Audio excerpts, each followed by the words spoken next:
आज हम आगे पढ़ते हैं। वेंडर्स मेन्यू तो हमने ख़त्म कर लिया, ठीक है। नेक्स्ट हमारे पास आता है क्रिएट एस्टीमेट। एस्टीमेट का क्या मतलब है, यानी कस्टमर हमें कहता है कि फ़लाँ आइटम की आप हमें कोटेशन भेज दो या एक एस्टीमेट सा बना के भेज दो ताकि वो प्राइस चेक कर ले और आपको ऑर्डर दे सके, ठीक है। तो यहाँ से आते हैं हम एस्टीमेट पे। एस्टीमेट किसके लिए बनता है, कस्टमर के लिए। अब देखें हमारे पास कादिर गुल साहब हैं, इन्होंने मुझे फ़ोन किया और कहा है कि हम मुझे एस्टीमेट भेज दें। अच्छा, इसमें देखें 2011 वर्जन में यहाँ पे आपको उसकी सारी समरी भी बता देता है, रीसेंट ट्रांजैक्शंस भी आपको बता रहा है कि फ़लाँ एस्टीमेट इनवाइस आप इसको इशू कर चुके हैं, ठीक है। अच्छा, अब यहाँ पे ये इसका ओपनिंग बैलेंस भी बता रहा है, क्रेडिट लिमिट भी बता रहा है। तो रेड कलर इंडिकेट कर रहा है कि इसकी लिमिट ऑलरेडी ओवर हो चुकी है, एक्सीड हो चुकी है, ठीक है। और इस यहाँ पे ईमेल और उसकी जो इनिशियल इंफॉर्मेशन है वो भी आपको शो कर रहा है, ठीक है। अच्छा, कादिर गुल ने हमसे मांगा है लैपटॉप की एस्टीमेट मांगा है। यहाँ पे लैपटॉप हमने सेलेक्ट कर लिया। लैपटॉप उसने मांगे हैं 4 अदद लैपटॉप के लिए एस्टीमेट मांगा है और 6 आइटम्स नोकिया मोबाइल के उसने मांगे हैं, ठीक हो गया। अच्छा, यहाँ पे एक बात और आप देख लें कि यहाँ पे जो टैक्स का कॉलम है ये शो कर रहा है टैक्स। Tax mean taxable. अगर आप कहते हो कि नहीं इसको हम एग्जम्प्ट कर देते हैं तो यहाँ पे देखिए आपका टैक्स अमाउंट कम हो जाएगा।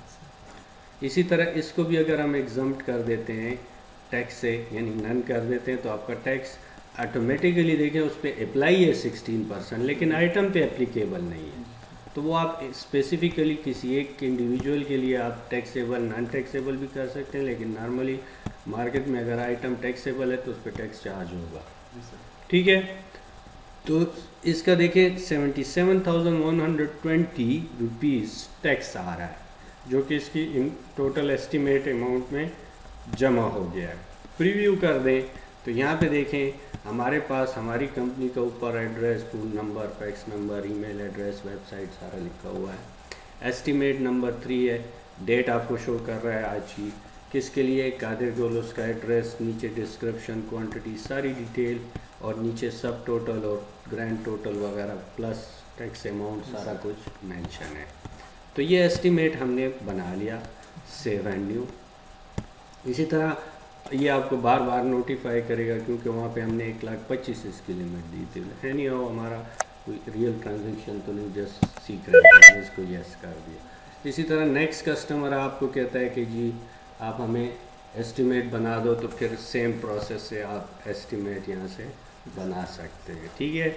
जब एस्टीमेट बन जाता है तो अगर उसने आपको कॉल कर दी या ऑर्डर प्लेस कर दिया कि जी आपका प्राइस हमें मंजूर है, आप हमें माल भिजवा दें, ठीक है। तो जब हम माल भिजवाएंगे तो माल के साथ बिल भी जाएगा, तो इनवाइस हमेशा कटती है, यानी क्रेडिट सेल इनवाइस पे हम करेंगे। अगर कैश सेल करनी है तो वो फिर हम सेल रिसिप्ट्स यूज़ करेंगे। पहले हम क्रेडिट सेल करते हैं तो उसके लिए हम इनवाइस प्लेस करते हैं। अच्छा, इनवाइस का प्रोसेस भी सेम है। अब माल किसको भिजवाना है, कादिर गुल को। अब कादिर गुल का जो है ऑलरेडी लिमिट ओवर हो चुकी है, लेकिन मैं कहता हूँ इट्स ओके। अब देखिए इसको एस्टीमेट नंबर 3 हमने भेजा था, उसी के बिहाफ में माल भिजवाना है। अब हमें याद तो नहीं होगा कि किस कस्टमर को कितना माल भिजवाना है, क्या क्या भिजवाना है, तो वो एस्टीमेट में होता है। आपने 100% माल भिजवाना है, 100% सेलेक्ट कर लें, ओके कर दें, तो देखें उसका जो एस्टीमेट आइटम्स थे और एस्टीमेट क्वांटिटी थी वो यहाँ पे मेंशन है। अच्छा, बाय डिफ़ॉल्ट हमारे पास ये क्या है, प्रोग्रेस इनवाइस। प्रोग्रेस इनवाइस से मुराद क्या है, यानी इसको हमने 4 का एस्टीमेट दिया था, हम 2 भिजवा देते हैं तो ये आपको ऑटोमेटिकली प्रोग्रेस बार में शो कर देगा कि आप एस्टीमेट का 50% माल भिजवा रहे हैं। साथ में कस्टमर को भी श्योर हो जाएगा कि ये 50% माल भेजा है या 100% माल भेजा है। तो मैं 4 कर देता हूँ।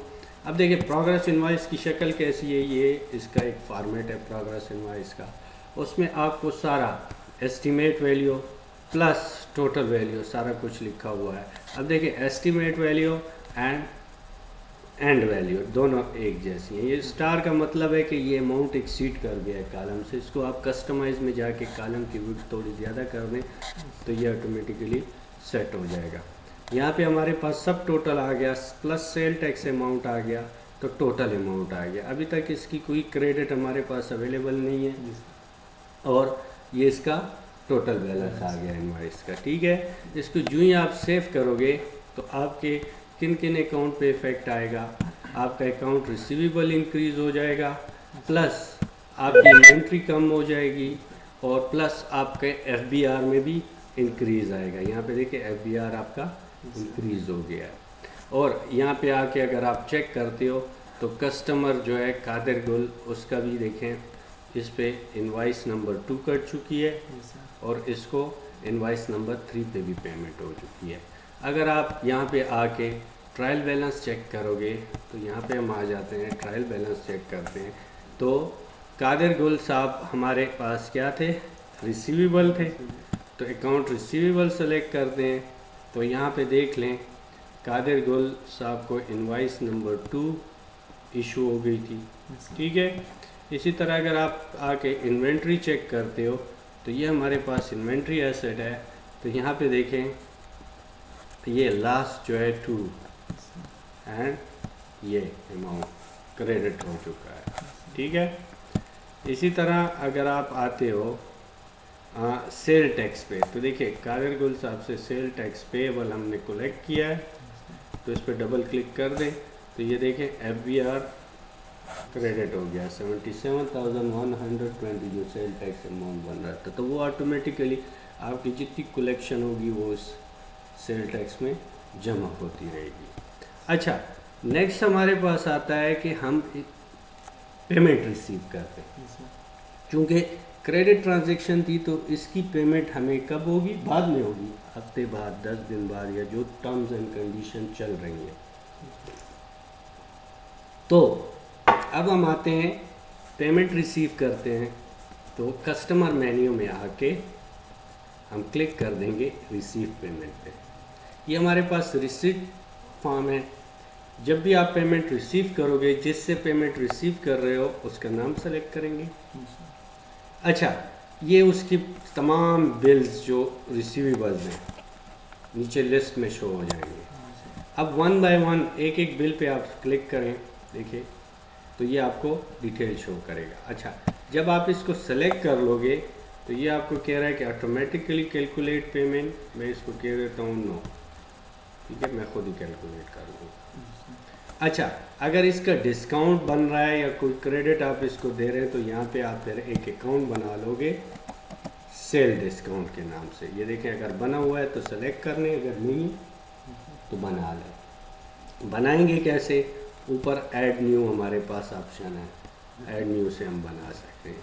इसको डन कर दें तो लिहाजा इस पर कोई डिस्काउंट अप्लाई नहीं हुआ। इसको सेलेक्ट कर लें, हर बिल के लिए अलहदा से आप अप्लाई करोगे तब देखिए इसका डिस्काउंट जो है उसने कैलकुलेट कर दिया, क्योंकि ये विद इन डेज पेमेंट कर रहा है, लिहाजा ये डिस्काउंट रिसीव करने का हकदार है। सर डिस्काउंट अलाउड है? हाँ, ये सेल डिस्काउंट अलाउड है।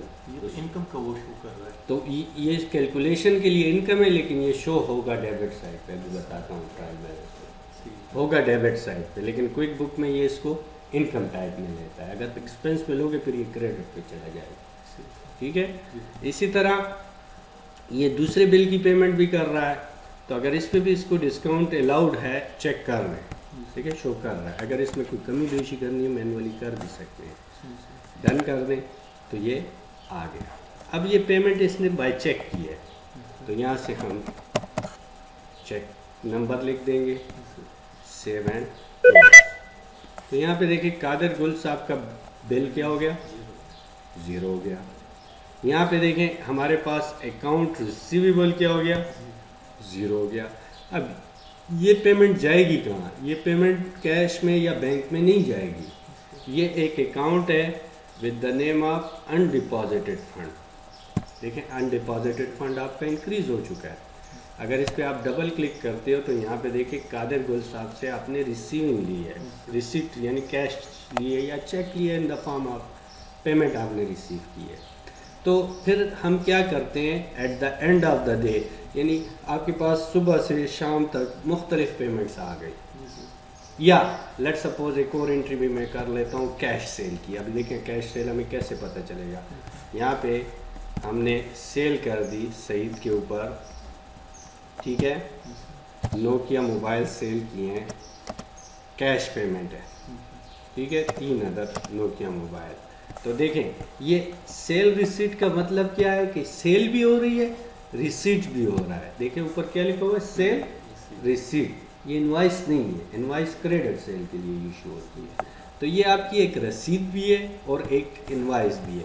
तो यहाँ पे देखें उसका सब टोटल चूँकि आउट ऑफ कंट्री है तो सेल टैक्स 0% आ रहा है, और टोटल अमाउंट ये सेल हो गया, क्लोज कर दें, सेव एंड क्लोज कर दें।